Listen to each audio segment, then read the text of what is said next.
দুর্নীতি, ঘোটালা, ঘুষ, ছিনতাইবাজি, অপকর্ম, কুকর্ম, ঠকবাজ, বেইমানি, জুচ্ছুরি এই শব্দগুলোর কদর সংবাদপত্র এবং সংবাদ পোর্টালে আজকাল খুব বেড়ে গেছে। সংবাদপত্রের পাতা উল্টালেই শব্দগুলোর বহুল ব্যবহার আমাদের চোখে পড়ে। কিন্তু জাতির মেরুদণ্ড বলে যাদেরকে আমরা জানি, সেই মহান শিক্ষক কুলের কাউকে যদি এসব কোনো বিশেষণে আখ্যায়িত করতে হয়, তাহলে এগুলোর কোনোটি ব্যবহার করা যেতে পারে তা পাঠক বা শ্রোতাদের উপর ছেড়ে মূল সংবাদে চলে যায়। সম্প্রতি করিমগঞ্জ জেলা উপায়ুক্তের পার্সোনাল এবং ট্রেনিং সেল থেকে জারি করা একটি অর্ডারে অনেকের দৃষ্টি আকর্ষিত হয়। গত 19 এপ্রিল টাঙানো এই নোটিশের একটি নামের মধ্যে অনেকের চোখ আটকে যায়।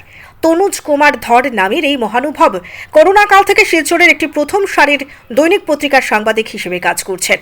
আজ অব্দি এই মহানুভব ওই দৈনিক পত্রিকায় কর্মরত। ধীরে ধীরে খবর চাউর হতে শুরু করে যে মহানুভব সাংবাদিকতার পাশাপাশি একটি সরকারি মাধ্যমিক বিদ্যালয় শিক্ষকতাও করেন। কেঁচো খুঁড়তে গিয়ে সাপ বেরোনোর মতো আরও জানা যায়, তিনি তার শিক্ষকতা এবং সংবাদপত্রে সাংবাদিকতার পাশাপাশি সংবাদ সংস্থা IANSের হয়ে গুয়াহাটি থেকে উত্তর পূর্বের সংবাদ প্রেরণ করেন।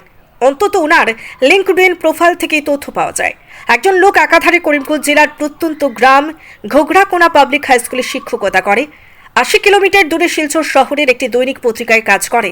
একই সঙ্গে IANSের মতো প্রথম সারির একটি সংবাদ সংস্থার গুয়াহাটি শহর থেকে রিপোর্টিং, চারটিখানি কথা নাকি? বহুমুখী প্রতিভা ছাড়া এসবকে সম্ভব? এই বহুমুখী প্রতিভাধর শিক্ষকের কর্মপরিধি বহুদূর পর্যন্ত বিস্তৃত। শিলচর লোকসভা আসনে নির্বাচনের প্রাক মুহূর্তে 24 এপ্রিল তৃণমূল কংগ্রেসের ডাকা এবং শিলচর কাছাড় ক্লাবে আয়োজিত সাংবাদিক সম্মেলনে এই বহুমুখী প্রতিভাধর শিক্ষক কাম সাংবাদিক তনুজ ধর উপস্থিত ছিলেন। সাংবাদিক সম্মেলনে উপস্থিত শিলচরের অনেক সাংবাদিক এটার সাক্ষী। অথচ স্কুলে গেলে বলছেন তিনি সাংবাদিকতা এক সময় করতেন, কিন্তু এখন করেন না। এখন তিনি জ্ঞানদানের মহান ব্রতী।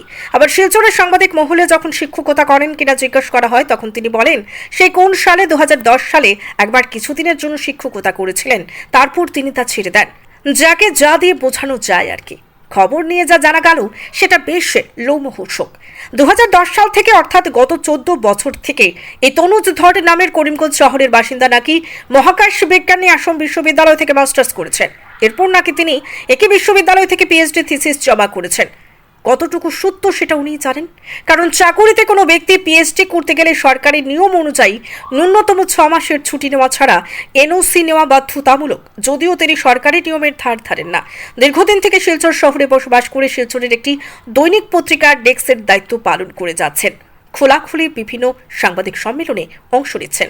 এসব করে যাচ্ছেন সম্পূর্ণ নির্ভয়ে। কারণ ভয় কিসের? শিলচরের সকলেই জানেন ওনার একমাত্র পেশা সাংবাদিকতা। কিন্তু তনুজ ধর নামের মাঝখানে কুমার শব্দ জুড়ে মাঝে মধ্যে স্কুলে গিয়ে উপস্থিতি আসেন। এভাবে বিগত 14 বছর ধরে স্কুলে না গিয়ে বেতন গুনছেন তিনি। এবার হিসেব করে দেখার পালা, স্কুলে না গিয়ে 14 বছরে সরকারের কত টাকা হজম করেছেন। মাসে ন্যূনতম 30,000 টাকা করে হলে বিগত 14 বছরে 50 লক্ষেরও বেশি টাকা হজম করেছেন তিনি। ওনার সম্পর্কে আরেকটি অভিযোগ রয়েছে, তিনি নাকি একটানা 6 মাসের বেশি কোনো বাড়িতে ভাড়া থাকেন না। প্রথম 2 মাস সুবোধ বালকের মতো ঘর ভাড়া একদম সময়ের আগেই দিয়ে দেন। ঘর মালিক খুশ, আর পরবর্তী 4 মাস ভাড়া না দিয়ে চম্পট। এভাবে বছরে 2টি বাড়ি, 4 মাসের ভাড়া, 8 মাস ফ্রি। এই অভিনব স্কিমের প্রণেতা এই তনুজ ধর। এছাড়া তিনি তার পরিচিত লোকদের অনেকের কাছ থেকে টাকা ধার করে থাকেন, কিন্তু পরিশোধ করা নাকি ওনার অভিধানে নেই। নাম প্রকাশে অনিচ্ছুক স্কুলের এক প্রাক্তন শিক্ষক বলেছেন, তনুজ নাকি সাংবাদিক পরিচয় দিয়ে নেতা মন্ত্রীদের সাথে ওনার উঠা বসা, তাই তার হাত অনেক লম্বা। এসব ভয় দেখে স্কুলে অনুপস্থিত থাকার সুবিধা আদায় করে নেন। এছাড়া তনুজ ধরের মামার বাড়ির গ্রামের স্কুল এই ঘোগড়াকোনা পাবলিক হাই স্কুল। গোটা গ্রামের ভাগ্নে বলে কথা, আর ভাগ্নে হলো 14 পুরুষের ঠাকুর। ভাগ্নে স্কুলে না গেলে কে বকবে? কোনো মামার এত সাহস? মুখ্যমন্ত্রী তো মামা নাকি? রাজ্যের মুখ্যমন্ত্রী হেমন্ত বিশ্ব শর্মা শিক্ষা ব্যবস্থার উন্নয়ন কল্পে বিভিন্ন কড়াকড়ি ব্যবস্থা গ্রহণ করেছেন। গুণোৎসবের প্রবর্তনও করেছেন। শিক্ষা সেতু অ্যাপ ব্যবহারের নির্দেশ দিয়েছেন।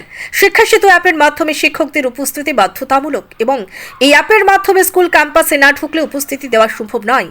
কিন্তু এই তনুজ ধরে নাকি এটারও বিকল্প তৈরি করে নিয়েছেন। তিনি 80 কিলোমিটার দূর শিলচর বসে শিক্ষা সেতু অ্যাপের মাধ্যমে উপস্থিতি দেওয়ার অভাবনীয় পন্থা আবিষ্কার করেছেন। মহাকাশ বিজ্ঞান নিয়ে পড়াশোনা করে বিজ্ঞানী হয়ে ইসরো বা নাসায় চাকুরি না পেলে কি হলো, উনি কিন্তু দুর্নীতি বিজ্ঞানে পারদর্শী হয়ে উঠেছেন।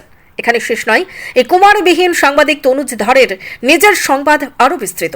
কাছাড় করিমগঞ্জ হাইলাকান্দি শহরের হিন্দু নেতা নেই যার সঙ্গে তনুজ ধরের লেনদেনের সম্পর্ক নেই। এ সম্পর্কিত প্রমাণ সহ তথ্য আমাদের কাছে রয়েছে।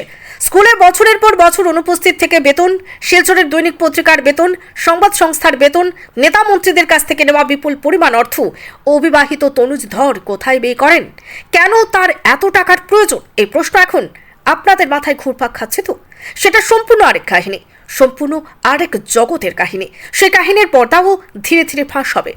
জানতে হলে বরাকবাণীর পোর্টাল সহ বরাকবাণী দৈনিকের পাতায় চোখ রাখুন। Bureau report, Barak Bani news network.